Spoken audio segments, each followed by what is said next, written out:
یہ گا کہ سورہ لقمان اگر کہا جائے بچوں کی تربیت کے لیے ایک منشور، ایک چارٹر، اس سے بہترین چیز شاید ہو ہی نہیں سکتی۔ قرآن پاک میں اللہ تعالیٰ نے بیان کی۔ کیا آج کے اس دور میں ضرورت نہیں کہ ہر گھر کے اندر سورہ لقمان کے یہ اہم پوائنٹ جو ہیں یہ لکھ کر لگائے جائیں، ہر تعلیمی ادارے میں، یہ چوکوں چوراہوں میں لگائے جائیں؟ یہ سورہ لقمان کے اگر یہ پوائنٹس اگر لگا دیے جائیں، میں چاہتا ہوں چیدہ پوائنٹ بھی بتا دیں اور یہ بتائیں کہ آپ کیونکہ ماشاءاللہ یہ فہم قرآن کی کلاسز بھی پڑھاتے رہے، کورسز پڑھاتے رہے، یہ بتائیں کہ کس قدر ضروری ہے والدین کے لیے سورہ لقمان خود پڑھنا بھی، اپنے بچوں کو پڑھانا بھی؟ اسامہ بھائی یہ بہت اچھا کیا آپ نے کہ یہ اگر بات نہ آج ہم کرتے نا تو یہ ٹاپک کمپلیٹ نہ ہوتا۔ یہ جو الفاظ ہیں نا، اللہ رب العزت نے فرمایا اعوذ باللہ من الشیطان الرجیم بسم اللہ الرحمن الرحیم وَإِذْ قَالَ لُقْمَانُ لِابْنِهِ وَهُوَ يَعِظُهُ۔ ان الفاظ کے اندر یہ سارا میسج موجود ہے ہمارے پروگرام کا کہ یاد کرو اس وقت کو جب لقمان جو ہیں وہ اپنے بچے سے بات کر رہے ہیں وَهُوَ يَعِظُهُ اور نصیحت فرما رہے ہیں۔ تو یہ بچے والدین اور لقمان جو ہیں ان کی جو وہاں اہل عرب کے ہاں بھی ان کی ایک خاص ایک اہمیت تھی، انہیں ایک حکیم اور دانا آدمی سمجھا جاتا تھا اور ان کی باتیں وہ کوٹ کرتے تھے۔ اور حضور علیہ السلام نے فرمایا کہ جن کی باتیں تم کوٹ کرتے ہو اور جن کو ایک آدمی سمجھتے ہو، دیکھو ان کے پاس بھی وہی پیغام تھا جو میرا پیغام ہے۔ سبحان اللہ، سبحان اللہ۔ یا بنی لا تشرک باللہ، جیسے مفتی صاحب نے بہت خوبصورت سے اس کی وضاحت فرما دی، میں اس کی ڈیٹیل میں نہیں جاتا، کہ سب سے پہلی بات پورے کا پورا جو اسلامی تربیت اور اسلامی معاشرہ، اسلامی تہذیب، اس کی عمارت کھڑی ہوگی تصور توحید کے ساتھ۔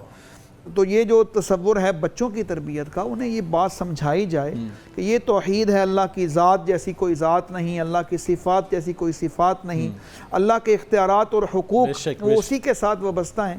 پھر آگے فرمایا کہ دیکھ اور والدین کے ساتھ حسن سلوک، جیسے یہ 5 مقامات ہیں قرآن پاک کے جہاں اللہ رب العزت نے اپنی توحید کے بیان کے فوراً بعد والدین کے ساتھ 5 مقامات ہیں، جس میں ایک میں نے پہلے وہ بیان کر دیا آپ کے سامنے۔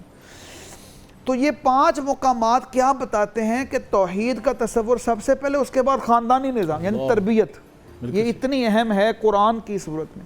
اور آگے دیکھیں، یہ دارہ تفصیل کا موقع نہیں ہے، اس رکوع کے اندر جو حضرت لقمان علیہ السلام نے اپنے بچے کو نصیحت کی ہے، اس میں کوئی موضوع جو ہے وہ چھپا ہوا نہیں ہے۔ اس میں اکنامک ایشوز بھی ہیں، بالکل ایسے ہی سوشل ایشوز بھی ہیں، اس میں گفتگو، کمیونیکیشن سکلز اور تکبر سے اجتناب، وقصد فی مشیتک وغضض من صوتک ان انکر الاصوات الی صوت الحمیر۔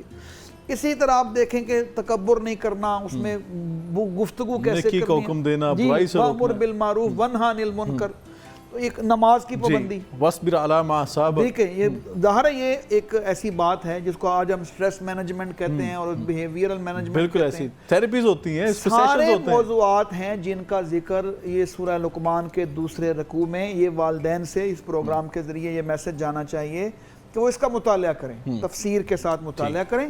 اس میں جتنے پوائنٹ ہیں آپ اس کو دیکھ لیں گے کہ ہر پوائنٹ وہاں موجود ہے، اور یہ ایک چارٹر ہے تربیت اولاد کا، جس کو اگر ہم پیش نظر رکھیں گے تو انشاءاللہ اس کے اثرات بھی پڑیں۔ سبحان اللہ۔ اور ڈاکٹر صاحب اس میں جو ڈاکٹر صاحب نے بیان کیا مفتی صاحب، اس میں ایک بڑا اہم پوائنٹ جو آج کے دور کے وَاصْبِرْ عَلَىٰ مَا أَصَابَكَ إِنَّ ذَلِكَ مِنْ عَزْمِ الْأُمُورِ، آج ہماری جو نوجوان نسل ہے یہ کہتے ہیں کہ چھوٹی سی بات پہ بھڑک اٹھتی ہے، ہم لوز ٹیمپر جسے ہم یہ لفظ استعمال کر رہے ہیں، مسئلہ ہے آج کل۔ اور یہ دین اسلام نے جو تربیت کی بات کی لقمان علیہ السلام نے قرآن پاک کے اندر، اس میں یہ کیا یہ بڑا کام ہے، یعنی کہ یہ چھوٹا کام نہیں، یہ بہت عظمت والا کام ہے صبر کرنا۔ تو آج اس پہلو کی بھی بڑی کمی پائی جاتی ہے، اور یہ پہلو وہ ہے جو آپ صاحب نے پہلے بھی جو آیات پڑھی تھی سورہ بنی اسرائیل کی، تو وہاں بھی یہ اف کا لفظ بھی والدین کے لیے بھی آپ نے استعمال نہیں کرنا، تو یہ بھی تربیت اولاد کے اندر آتا ہے، کیا کہیں گے؟ جی یقیناً بالکل، یہ دونوں طرف سے معاملہ ہونا چاہیے، یعنی سب سے پہلے تو والدین کو آگے بڑھ کر اپنے غصے کو قابو میں رکھنا ہے، صبر کا مظاہرہ کرنا ہے۔ وہ جس طرح آپ نے کہا نا، ایک گھر کے اندر جیسے ہی وہ داخل ہوتے ہیں تو فضا باہر جو ہے بڑی بڑی مسکراہٹوں کے ساتھ گفتگو کر رہے ہوں گے، یعنی دوست احباب کے ساتھ نا ایک الگ سے رویہ ہوتا ہے، لیکن جیسے ہی گھر کی دہلیز کے اندر قدم، تو یہ جو غصے کا معاملہ ہے اس کے اوپر نہ صرف والدین کو قابو اپنے آپ کو رکھنا چاہیے، اور بچوں کی بھی یہ ذمہ داری بنتی ہے، بچوں کا بھی یہ ایک بنتا ہے کہ وہ بھی اپنے والدین کے ساتھ اس طرح کا معاملہ کریں، ان کے ساتھ کوئی اونچی آواز میں گفتگو نہ ہو. اگر اس نے کوئی ڈگری حاصل کر لی ہے تو وہ اس ڈگری کی بنیاد پر جو ہے والدین کے ساتھ بدتمیزی نہ کر رہا ہو. یہ اسی کی دین ہے. ڈگری اگر اس نے حاصل بھی کر لی ہے تو انہی کے پیسوں سے جو ہے وہ ڈگری حاصل کر رہے ہیں. تو یہ معاملہ بالکل درست ہے کہ والدین کو اور بچوں دونوں کو جو ہے اس چیز کا خیال رکھنا. اور پھر یہ بھی ایک المیہ ہے کہ بچوں کی نا مختلف قسم کی جو ہے وہ کیٹیگریز ہوتی ہیں. کچھ بچے ہوتے ہیں بڑے دھیمے مزاج کے، تو اگر آپ دھیمے مزاج کے بچوں کے اوپر سختی کریں گے، غصے کا جو ہے وہ روب اور دبدبہ دکھائیں گے، تو اس کی جو اپنی شخصیت ہوتی ہے وہ بالکل مسخ ہو کر رہ جاتی ہے. بالکل ٹھیک ہے. یعنی بچے کے اندر وہ کام تو کرے گا لیکن وہ اس شعور کے ساتھ نہیں کرے گا. نماز وہ شروع کر دے گا پڑھنا، لیکن نماز جس شعور کے ساتھ، جس سچائی کے ساتھ، جس مفہوم کے ساتھ اس کو ادا کرنی چاہیے تھی، وہ اس طرح کا نہیں ادا کر پائے گا. اور اسی طرح جو بچے تیز مزاج کے ہوتے ہیں اور باپ اگر اس کے اوپر غم و غصے کا اظہار کرتا ہے تو تیز بچوں کی طبیعت جو ہے پھر اس طرح کی ہو جاتی ہے کہ وہ باغی ہو جاتے ہیں، اور بچے جو ہے باپ کے مقابلے میں آ جاتے ہیں. تو یہ بالکل ایک ایلیمنٹ ہے کہ بچوں کی نفسیات کے مطابق انہیں ڈیل کرنا چاہیے. اور اسی طرح تیسری کیٹیگری جو ہے وہ بچوں کی ایسی ہوتی ہے کہ جو معتدل مزاج کے ہوتے ہیں.